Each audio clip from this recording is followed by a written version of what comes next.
और हेलमेट देखो कहाँ गया है।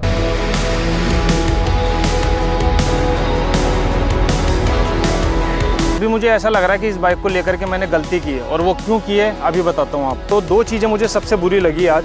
तो 10 साल तक मुझे लगता नहीं है कि मैं सुजुकी को झेल पाऊंगा भाई। तो मैं तो ये कहना चाहूँगा, अगर बाइक लेने का प्लान कर रहे हो तो सुजुकी की वी-स्टॉर्म पे मुंह मत होना, बाइक को देख करके रीझना मत भाई। तो भैया मेरी बस की बात नहीं है हर सर्विस पे 4-5 हज़ार रुपये देने, ये अपने बस की बात नहीं है। तो ये शायद मेरी जीवन की सबसे बड़ी गलती थी जो आगे मैं नहीं करूँ। हे दोस्तों, गुड मॉर्निंग फ्रॉम जयपुर। स्वागत है आपका एक और नए वीडियो में। मेरा नाम है विजय एंड यू आर वाचिंग विजय चला अकेला। आज फाइनली बाइक की सर्विस आ गई है। आपको पता है जैसे कि लद्दाख जा रहा हूँ मैं, तो लद्दाख जाने से पहले बाइक की सर्विस करवानी बहुत ज़रूरी है। तो दोस्तों आज फाइनली अपनी सुजुकी वी-स्टॉर्म बाइक की सेकंड सर्विस आ गई है। और सेकंड सर्विस में क्या सर्विस कॉस्ट रहने वाली है, क्या क्या उसमें पार्ट्स डलेंगे, क्या सामान यूज़ होगा, सब कुछ बताऊंगा मैं आपको। और इसकी सर्विस कॉस्ट ज़्यादा है या कम है, इस बारे में भी बात करेंगे। वैसे बाइक में कुछ खास प्रॉब्लम तो नहीं है, बस ब्रेक है वो हल्के हल्के से थोड़े वीक लग रहे हैं, क्योंकि एक लॉन्ग राइड के बाद में है ना ब्रेकों पे कार्बन वगैरह जम जाता है, तो फिर वो ब्रेक अच्छे से होते नहीं। जब तक उसको रेजमाल वगैरह से क्लीन नहीं करते हैं ना, तब तक वो थोड़ा ऐसे ही काम करते हैं। तो वो भी क्लीन करवा लेंगे। सर्विस कॉस्ट क्या रहेगी ये बताऊंगा आपको। तो देरी नहीं करते हैं, चलते हैं। 5000 किलोमीटर बाइक चली नहीं है, चली है 3800 किलोमीटर, लेकिन टाइम ड्यूरेशन जो है 6 महीने का सर्विस का वो पूरा हो चुका है, इसलिए सर्विस करवा लेते हैं। लद्दाख से पहले पूरी तैयारी बहुत ज़रूरी है, तो देरी नहीं करते हैं, चलते हैं। छुट्टी का दिन कई लोगों के लिए चैन साबित होता है, तो हम जैसों के लिए बेचैन साबित होता है। कई लोग आज छुट्टी के दिन सो रहे होंगे आराम से, 10-11 बजे तक उठेंगे बढ़िया, कोई टेंशन नहीं। लेकिन हम जैसे बाइकर राइडर जिनको जाना है लद्दाख, वो छुट्टी के दिन को भी यूटिलाइज करते हैं। सोचते हैं भैया आज क्या काम रह गया, फटाफट जो रह गया उसको फटाफट ख़त्म करो।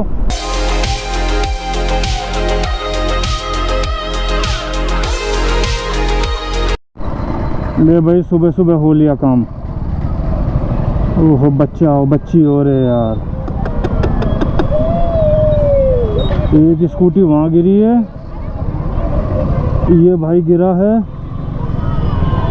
ओहो ये भी गिरी हैं, दोनों ही लड़की हैं यार। और हेलमेट देखो कहाँ गया है, ये तो फट आ गई भाई, इसका ऑयल निकल गया और ये हेलमेट यहाँ गिरा है। सुबह सुबह का समय यही रहता है भाई, खाली रोड रहती है और लोगों को ऐसा लगता है कि बस उड़ा दो। ऐसा नहीं है, आराम से चलना चाहिए दोस्तों। और अब बाकी के पेंडिंग काम करके मैं लौट रहा हूँ, तो समय हो रहा है 2 बज गए हैं अभी। तो अभी 2 बजे जा रहा हूँ मैं सर्विस करवाने बाइक की। वॉशिंग वगैरह तो मुझे करवानी है नहीं, क्योंकि बाइक ऑलरेडी बिल्कुल साफ़ है, तो उसके लिए सोचा है मैंने। अरे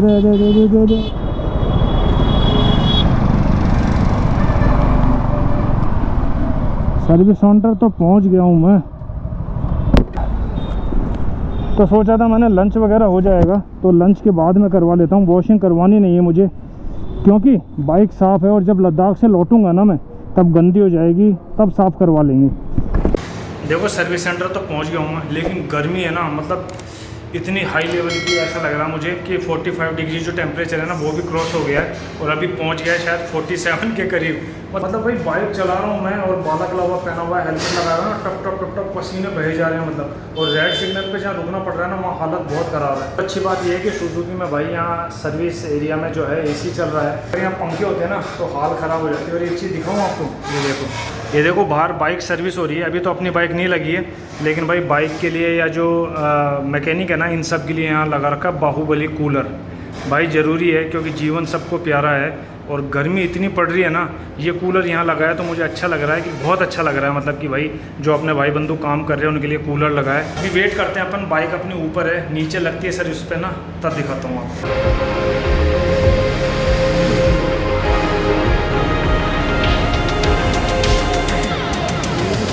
बाइक तो नीचे ले ली, और मतलब जॉब कार्ड वगैरह जो खोलने हैं ना वो तो खोल दिया। एक स्लिप दी है मुझे, अब देखते हैं बाइक कब लगती है। वो एक लगी हुई है, उसके बाद में नंबर आएगा अपना। फटाफट सर्विस हो जाए तो यार बढ़िया है, क्योंकि गर्मी बहुत ज़्यादा है और चलना भी अपने को, काम भी काफ़ी पड़े हुए हैं अभी पेंडिंग। देखो यहाँ लिखा हुआ है फ़ोटो खींचना एवं वीडियो बनाना सख्त मना है। बाइक तो अपनी बाहर है, सर्विस पे तो अभी तक लगी नहीं। देखता हूँ अगर बाइक का सर्विस करते हुए कुछ वीडियो बना दिया तो ठीक है, नहीं तो कोई ना।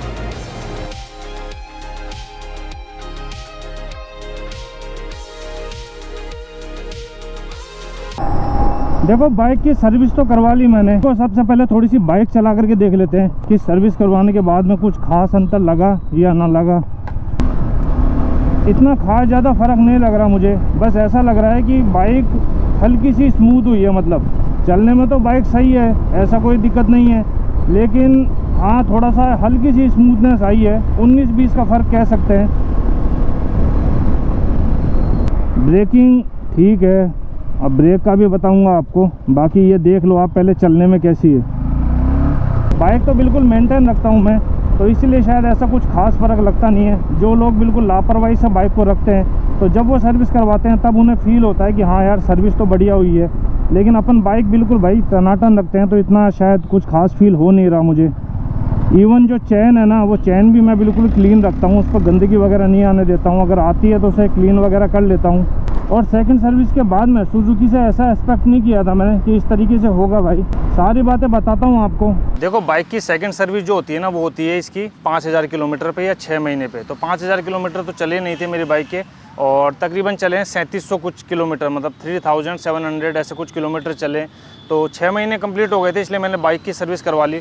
और लद्दाख जा रहा हूँ मैं, तो इसलिए भी ज़रूरी थी कि मतलब शुरू में अगर थोड़ी बहुत कोई दिक्कत हो तो वो सॉर्ट आउट हो जाए। तो ये सर्विस करवाई मैंने। लेकिन मैं हाँ अब ये कह सकता हूँ, अभी मुझे ऐसा लग रहा है कि इस बाइक को लेकर के मैंने गलती की है, और वो क्यों की है अभी बताता हूँ आपको। देखो सबसे पहले किलोमीटर देखो, अभी मेरी बाइक की जो टोटल किलोमीटर है ना, वो है 3738 किलोमीटर, मतलब ऑलमोस्ट 3700 किलोमीटर चली है। 4000 किलोमीटर भी नहीं चली है, दिख रहा होगा आपको। देखो सबसे पहले मैंने आपको ये बताया कि अभी ये बाइक कितनी चली है, मतलब 6 महीने इस बाइक को हो गए हैं, और ये अभी टोटल चली है 3700 किलोमीटर। अब मैं सबसे पहले आपको ये बताता हूँ कि जो सर्विस करवाई ना मैंने बाइक की, उसकी कॉस्ट क्या आई। देखो इसकी जो सेकंड सर्विस होती है ना, वो फ्री होती है। फ्री का कहने का मतलब लेबर फ्री होती है, ठीक है। सर्विस आप कराओगे तो लेबर नहीं लगेगी आपकी, लेकिन बाकी जो इस बाइक में सेकंड सर्विस में काम हुआ है ना, वो मैं बताता हूँ आपको। स्क्रीनशॉट जो है या वीडियो जो है मैं स्क्रीन पर लगा दूंगा, जो आपको दिख जाएगा कि क्या क्या खर्चा हुआ है, कितने का हुआ है। लेकिन मैं बता देता हूँ आपको।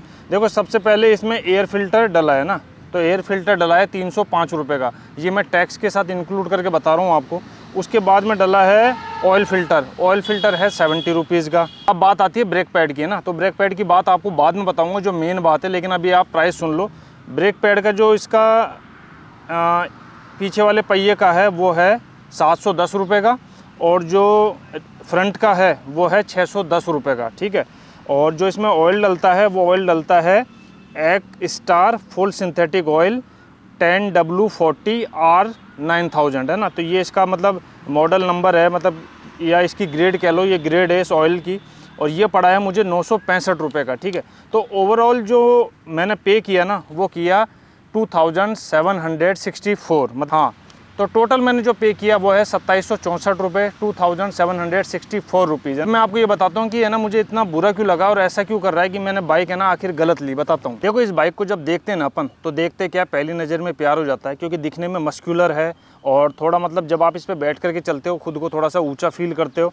और अगल बगल में अगर रेड सिग्नल है या आप बाइक चला रहे हो ना, तो हर कोई मतलब आपको अटेंशन देता है। वो इसलिए देता है क्योंकि ये बाइक है ना थोड़ी सी बल्कि लगती है, और ऐसा लगता है जैसे कोई सुपर बाइक हो 250 सीसी के सेगमेंट में, ठीक है। यही सोच करके मैंने इसको लिया था, और इसको चला करके भी देखा था मैंने। तो चला करके टेस्ट राइड में भी मुझे बहुत सही लगी थी। लेकिन आफ्टर सेल के बाद में कुछ प्रॉब्लम्स होती हैं जो हमें जब ही फेस करनी पड़ती है, जब हम उस चीज़ को ऑन करते हैं या थोड़ा लॉन्ग टाइम के बाद चलाते हैं उसको लॉन्ग टाइम के लिए। तो ऐसा ही मेरे साथ हुआ है। अब मैं बताता हूँ दिक्कत क्या हुई। देखो सबसे पहले ये तो बता दिया मैंने आपको कि क्या क्या सामान इसमें चेंज हुआ है और सेकंड सर्विस कितने की होती है। अब मैं आपको बताता हूँ कि ये बाइक मुझे ऐसा लगता है कि आप लोगों को नहीं लेनी चाहिए, और क्यों नहीं लेनी चाहिए वो मैं बताता हूँ। देखो सबसे पहली बात करते हैं अपन एयर फिल्टर की, है ना। इसका एयर फिल्टर आता है अप्रॉक्स 310 कुछ ऐसे रुपए का, है ना। 310 रुपये के अराउंड इसका एयर फिल्टर आता है। तो जब वो सर्विस कर रहे थे तो एक तो वो फ्लोर पे नहीं आने देते हैं ना, वो कहते हैं कि आप यहाँ नहीं आ सकते हो। मैं फिर भी गया, मैंने कहा चलो यार देखूँ एयर फिल्टर वगैरह। तो इसका जो एयर फिल्टर था ना, वो मतलब क्लीन था, उसमें हल्के हल्के से दाग थे, स्पॉट थे। तो मैंने उनको कहा यार ये क्लीन करके लगा दो आप, है ना, ये बिल्कुल सही लग रहा है मुझे। तो उन्होंने क्या कहा कि गाड़ी का दम घुट जाएगा और गाड़ी फिर दब के चलेगी, फिर आप है ना मतलब यूँ मत कहना कि ये दब रही है ऐसे वैसे। मतलब मैं उनको दिख रहा है यार मुझे कि वो साफ़ है बिल्कुल। और 3700 किलोमीटर में क्या मतलब क्या गंदा होगा एयर फिल्टर, आप खुद बताओ, है ना। 3700 किलोमीटर में तो मैंने कहा क्लीन करके लगा दो। और भी सर्विस की वीडियो देखे थे मैंने, तो उसमें भी मतलब साफ़ करके लगा देते हैं। तो इन्होंने कहा नहीं ये तो चेंज करवा लो आप। मैंने कहा ठीक है भाई कर दो, है ना। वो चेंज करवा लिए मैंने। उसके बाद आती है बात ब्रेक पैड की। इसमें बाइक में तो कोई ऐसी खास दिक्कत थी नहीं सर्विस के वक्त तो, लेकिन मेरे को जो ब्रेक थे ना इसके, वो ब्रेक थोड़े से वीक लग रहे थे।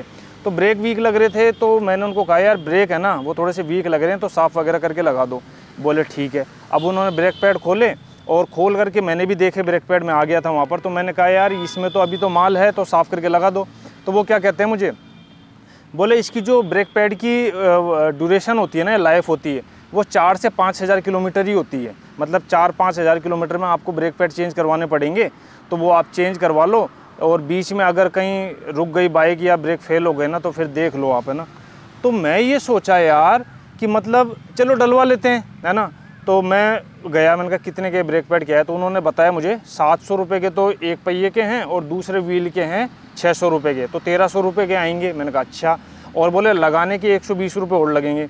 मैंने कहा यार जब सर्विस फ्री है और ब्रेक में इशू आ रहा है तो वो तो आप इंक्लूड करके लगा दो ना। तो बोले नहीं सर ऐसा नहीं होता, लेबर तो लगती है। मैंने कहा यार जब सर्विस फ्री है तो मैं कोई मेजर काम तो करवा नहीं रहा हूँ, और सर्विस के अंदर ब्रेक पैड वगैरह तो आते ही हैं। आप ब्रेक पैड चेंज कर रहे हो चलो कोई बात नहीं, लेकिन जब सर्विस होती है तो ब्रेक पैड खोल करके उसको क्लीन भी तो करते हो। तो वो बोले नहीं सर वो तो लेबर तो लगेगी। मैंने कहा ठीक है।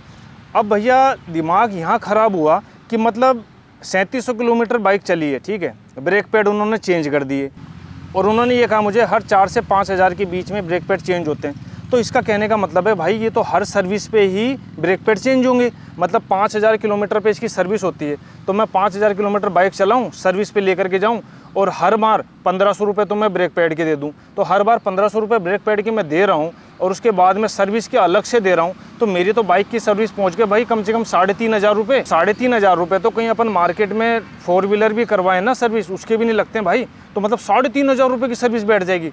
बोले सर अब वो इतनी लाइफ है तो फिर वो तो चेंज तो करवाना ही पड़ेगा।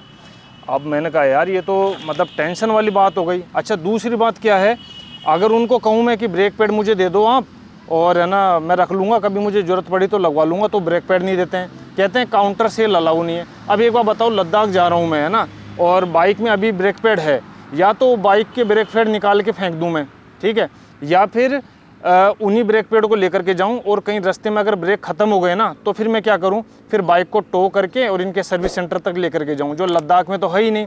तो मतलब 1500 रुपये के ब्रेक पैड चेंज होंगे हर सर्विस पे, और बीच में अगर चेंज नहीं करवाए तो फिर है ना बाइक को टो करके आप सर्विस सेंटर तक लेकर के आओ। 1500 रुपये के ब्रेक पैड चेंज करवाने के लिए आप है ना कोई 10-15-20 हज़ार रुपये जो है बैकअप व्हीकल का दो। तो यार ये मुझे ऐसा लगा कि ये चीज़ सही नहीं है। अब देखो एक बात और बताता हूँ आपको, अब मुझे क्या करना है। अब मुझे ऐसा लग रहा है कि इस बाइक के साथ में, देखो बाइक तो बुरी नहीं है, लेकिन इनका जो सिस्टम है ना, चाहे सुजुकी हो चाहे डीलर हो, तो वो सही नहीं लगा मुझे। तो अभी क्या है, अपन फंस गए हैं, मतलब है ना, फंसने का मतलब ये बाइक वगैरह ले ली अपन ने, और ये कोई मक्खन तो है नहीं कि भाई गए दुकान पे और बेच दिया किसी को भी। तो इस बाइक में अपन फंस तो गए हैं ना, अब फंसे हैं तो काम तो चलाना पड़ेगा। अब इसका अल्टरनेटिव क्या है, अल्टरनेटिव ये है कि नेक्स्ट सर्विस में है ना, मैं जिस डीलर से अभी तक सर्विस करवा रहा था उसको छोड़ दूंगा भाई, नेक्स्ट जो डीलर है उससे बात करूंगा, और वहाँ जा करके इसको सर्विस करवाते हैं, देखते हैं वहाँ का क्या एक्सपीरियंस रहने वाला है। अब आपके मन में ये डाउट आ रहा होगा कि इस बाइक को लेना चाहिए या नहीं लेना चाहिए ना। तो देखो मैं आपको 2 बातें बताता हूँ शॉर्ट में। अगर आप है ना रॉयल इनफील्ड चला चुके हो या चला रहे हो ना, तो इस कंपनी पे या सुजुकी पे मूव मत करना। वो इसलिए क्योंकि एक तो ये बाइक महंगी है। देखो 2.5 लाख रुपए की बाइक आ रही है 250 सीसी की, तो वो मतलब महंगी है, आप चाहे मानो चाहे मत मानो वो महंगी है। और उसके बाद में अगर सर्विस भी आपको इतनी महंगी पड़ने लग जाए ना, तो भाई मज़े वाली बात नहीं है। अगर आपके पास खूब पैसे हैं, आपको कोई टेंशन नहीं है कि यार कोई दिक्कत नहीं है, अपने को तो बाइक पसंद है, चलाओ, चाहे 4000 भी सर्विस के लग जाएँ, कोई टेंशन नहीं है, तो फिर तो भाई बात ही ख़त्म हो जाती है। लेकिन अगर आप ऐसी बाइक देख रहे हो ना कि जिसका मेंटेनेंस थोड़ा सा लो हो, तो भाई मेरे को लगता है कि आपको रॉयल इनफील्ड कंसिडर करनी चाहिए, इस पे नहीं आना चाहिए। अगर आज की तारीख में मुझे ये सब बातें पहले पता होती ना, तो मैं हिमालयन ले लेता, चाहे को एक बार पैसे देने पड़ते 4 लाख रुपए, कोई दिक्कत नहीं थी, लेकिन उसके बाद में जो मेंटेनेंस है ना वो बहुत लो है।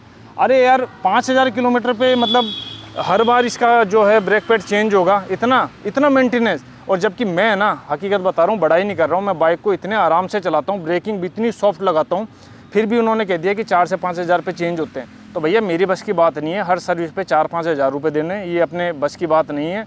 तो मैं तो आगे जो है भाई यही कहना चाहूँगा कि मैं इस बाइक को इन फ्यूचर कभी कंसिडर नहीं करूँगा। मैं कोशिश करूँगा वापस से आरई पे मूव हो जाऊँ।